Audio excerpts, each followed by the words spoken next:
The kids Mazia TV. Oh, the kids Mazia TV. Deep in the heart of the greenest jungle where parrots squawk and waterfalls roar, lived a boy named Tiko. He wasn't just any boy. Tiko was the jungle boy. He had wild curly hair, feet tough as tree bark, and a laugh that echoed through the treetops.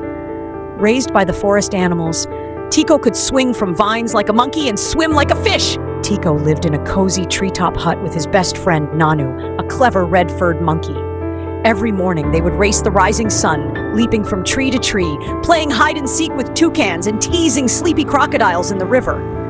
But one day, Tiko woke to a strange sound: silence. The birds weren't singing, the monkeys weren't chattering, and even the wind seemed to hold its breath. "Nanu," Tiko whispered, "something's wrong." Nanu chattered nervously and pointed toward the mountain that stood like a giant at the edge of the jungle. Smoke curled up from its peak, dark and thick. "That's the fire mountain," Tiko said, eyes wide. "It's waking up." The jungle creatures had told stories of Fire Mountain, a sleeping volcano that hadn't roared in 100 years, but now it grumbled like a hungry beast. "If it erupts," Tiko said, "the whole jungle could burn." He knew what he had to do. "Come on, Nanu, we're going on an adventure." They packed a leaf pouch with berries, filled a gourd with water, and tied a jungle vine as a belt around Tiko's waist. Off they went, swinging through vines, crossing rivers on fallen logs, and creeping past a dozing jaguar. By noon, the sky had turned gray. Ash began to fall like snowflakes.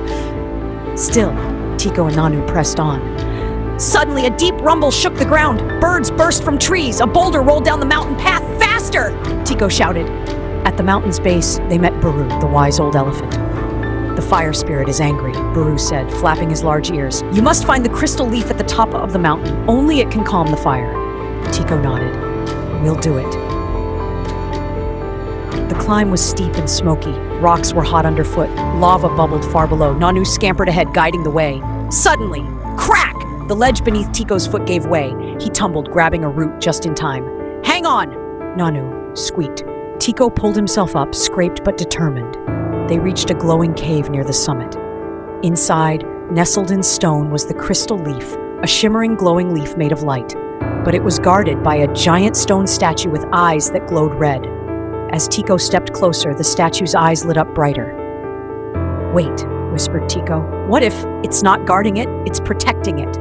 Tiko bowed low and whispered, "Great Guardian, I come to save the jungle, not to steal." The statue blinked. The glow faded. Slowly, its stone arms opened. Tiko gently took the crystal leaf and held it high.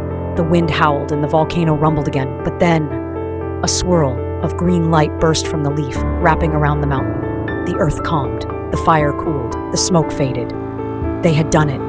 The jungle cheered as Tiko and Nanu returned. Parrots sang. Monkeys clapped. Even the jaguar purred with joy. Baru the elephant trumpeted, "Tiko, you are the true protector of the jungle." Tiko smiled. "I'm just a boy who listens to the trees and loves his home." From that day on, whenever the jungle faced danger, the animals would whisper, "Tiko will know what to do." And high in his treetop hut, the jungle boy would smile, swing onto a vine, and set off on his next big adventure.